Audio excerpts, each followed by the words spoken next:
Robip pra drop down list នៅក្នុង Microsoft Word ដោយអ្នកទាំងអស់គ្នាបានឃើញនៅកន្លែងចំណុចនេះខ្ញុំធ្វើការជ្រើសរើសពីផ្លាស់ប្ដូរពីមួយទៅមួយតាមរយៈការជ្រើសរើសដែលប្រើប្រាស់ drop down list ដែលបានកំណត់អញ្ចឹងដើម្បីធ្វើការកំណត់ drop down list នេះបានទី1គឺអ្នកទាំងអស់គ្នាត្រូវតែបើក option developer toolbar នៅក្នុង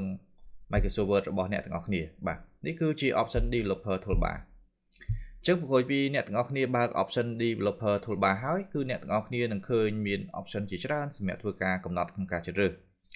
ចឹងប្រសិនបើអ្នកទាំងអស់គ្នាត្រូវការដូចអ្វីដែលខ្ញុំបានកំណត់ដូចនេះបាទចឹងទី1គឺអ្នកទាំងអស់គ្នាឃើញផ្លែកទេទី1គឺចំណុចទី1គឺមានពាក្យថា choose an item ប៉ុន្តែនៅពេលដែលកន្លែង page នេះគឺពាក្យថាជ្រើសរើស page ប្រុស page ស្រីអញ្ចឹងប្រសិនបើនៅកន្លែងនេះគឺមានការកំណត់ពីរ option ផ្សេងៗគ្នាចឹងនៅក្នុងការកំណត់ចំណុចទី1គឺខ្ញុំចង់បានពាក្យថាខ្ញុំបាទឬក៏នាងខ្ញុំចឹងដើម្បីធ្វើការបង្កើតដូចនេះបានគឺអ្នកទាំងអស់គ្នាចូលមកកាន់ developer toolbar រួចរកពាក្យមួយគឺពាក្យថា drop down list បាទគឺជា item ទេមានថាគឺជារូបរាងទេបាទអញ្ចឹង item drop down list គឺនៅកន្លែងមួយនេះបាទអញ្ចឹងនៅពេលដែលអ្នកគ្នាចុចទៅលើប៊ូតុងមួយនេះមកគឺវានឹងលេចឡើងនៅពាក្យថា choose an item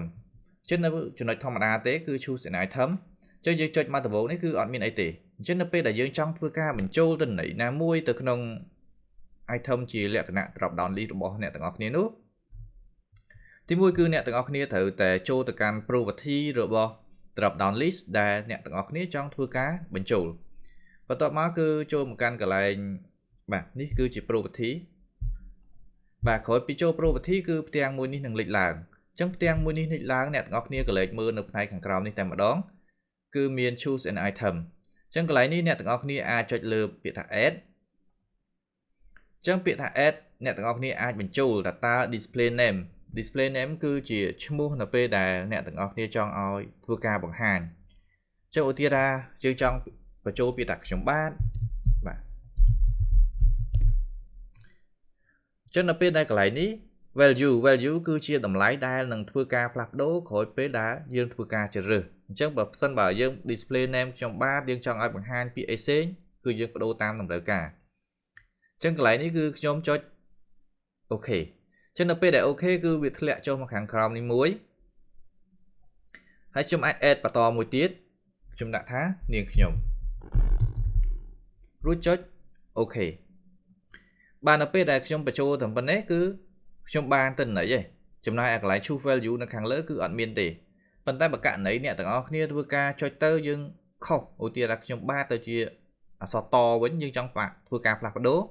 អ្នកទាំងអស់គ្នាចុចទៅលើកន្លែងពាក្យដែលយើងចង់ធ្វើការផ្លាស់ប្ដូរនោះរួចយកពាក្យថា modify នៅពេលដែលអ្នកទាំងអស់គ្នាចុចលើ modify យើងចូលមកកន្លែងនេះយើងអាចកែសម្រួលបានហើយយើងមិនបាច់ចាំលុបឡើងវិញទេប៉ុន្តែបើករណីអ្នកគ្នាបង្កើតឲ្យលើសច្រើនអ្នកទាំងអស់គ្នាអាចធ្វើការលុបចោលឧទាហរណ៍ខ្ញុំបង្កើតមួយទៀតខ្ញុំបាទមានលេខ1មួយទៀតចាបាទអូសំទោសកន្លែងនេះដោយសារតែខ្ញុំធ្វើការផ្លាស់ប្ដូរអញ្ចឹងលុបចេញវិញខ្ញុំបន្ថែមមួយទៀតគឺ add មួយទៀតឧទាហរណ៍ខ្ញុំដាក់ថាលេខ1 2 3 4 5ចុះអញ្ចឹងខ្ញុំបញ្ចូលនៅកន្លែងនេះកាលណាខ្ញុំបញ្ចូលលើសខ្ញុំអាចលុបចោលបាននៅកន្លែងនេះខ្ញុំចុចពាក្យថា remove បាទអញ្ចឹងយើងធ្វើការលុបហើយចុច OK អញ្ចឹងនៅពេលដែល OK នៅកន្លែង choose an item នេះយើងអាចធ្វើការជ្រើសរើសយកទៅតាមអ្វីដែលយើងបានកំណត់នោះបាទអញ្ចឹងក្រោយពីយើងកំណត់នេះហើយបាទយើងអាចធ្វើការផ្លាស់ប្ដូរទៅតាមអ្វីដែលយើងចង់បានអញ្ចឹងឧទាហរណ៍ឥឡូវខ្ញុំតាក់ទងចំណុចធម្មតាវិញគឺ choose an item ធម្មតាហើយបន្ទាប់មកយើងវាយទៅមុខដាក់ថាឈ្មោះមកហើយយើងចុចមកបាទខ្ញុំចុចដូចនេះលឿនបើសិនបើអ្នកទាំងអស់គ្នាអាចកំណត់ tab កំណត់អីផ្សេងទៀតបាន page ចឹងទៅ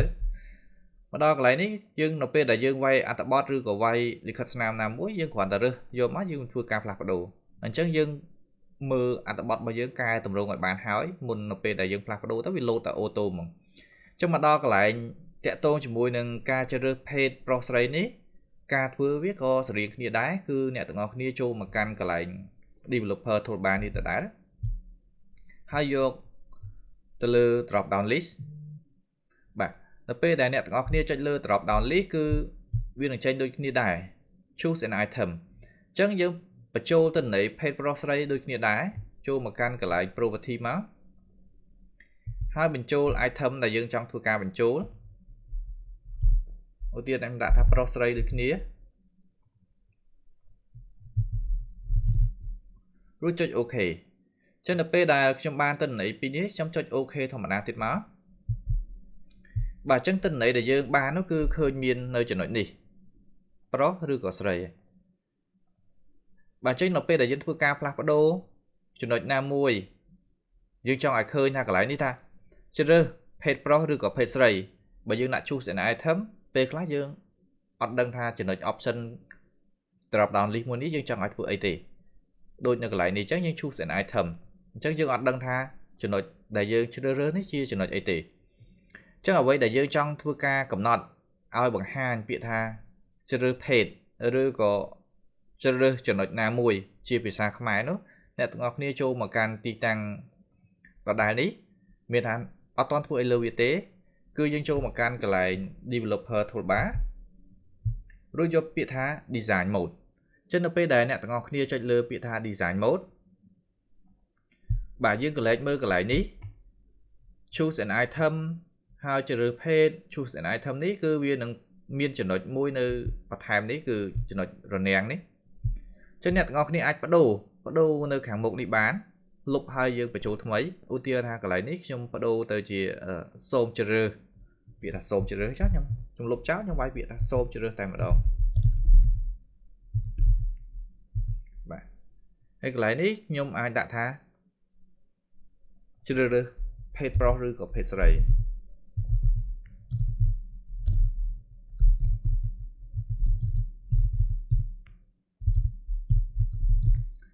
បាទខ្ញុំចុចតែប៉ុណ្្នឹងមកហើយចឹងដល់ពេលដែលយើងចុចមកកន្លែងនេះអត់មានកន្លែងរើសទេចឹងនៅពេលដែលអ្នកទាំងអស់គ្នាចង់ឲ្យទិន្នន័យនោះអាចរើសវិញបានគឺអ្នកទាំងអស់គ្នាបិទ design mode វិញចឹងយើងកន្លែងទៅលើកន្លែង design mode នេះ developer toolbar ហើយដោះកន្លែង design mode នេះវិញចឹងយើងនឹងបានទិន្នន័យរបស់យើងមកចំណុចទាំងអស់នេះយើងអាចរើសបានដូចមុនដែរបាទកន្លែងនេះអ្នកទាំងអស់គ្នាអាចបដូរ font ឲ្យហើយបាទ select ឲ្យបដូរ font ណាមួយដែលអ្នកទាំងអស់គ្នាចង់ប្រើប្រាស់ហើយដើម្បីឲ្យងាយស្រួលមើលបាទព្រោះបើកាលណាអ្នកទាំងអស់គ្នាអត់បដូរទេដូចយើងឃើញមិនអញ្ចឹងមាន font មួយតូចមួយធំយើងពិបាកមើលអត់ដឹងថាតើទិន្នន័យដែលយើងធ្វើការជ្រើសរើសនោះមានជាចំណុចមួយណាអូខេខ្ញុំគិតថាតកតងជាមួយនឹងការប្រើប្រាស់ drop down list នេះពិតជាអាចជួយទៅអ្នកទាំងអស់គ្នាក្នុងការកំណត់ប្រភេទឯកសារឬក៏សម្រាប់បញ្ចូលកំណត់សម្រាប់បញ្ចូលទិន្នន័យណាមួយទៅលើឯកសារគឺបានលឿនជាងមុនបាទហើយជាចុងក្រោយនេះអ្នកទាំងអស់គ្នាកុំភ្លេចចុចលើប៊ូតុង Subscribe និងរូបកណ្ដឹងដើម្បីទទួលបានវីដេអូថ្មីៗបន្ថែមទៀតពី Channel របស់ខ្ញុំវីដេអូរបស់ខ្ញុំសូមបញ្ចប់តែប៉ុណ្ណេះយើងនឹងជួបគ្នានៅវីដេអូក្រោយៗទៀត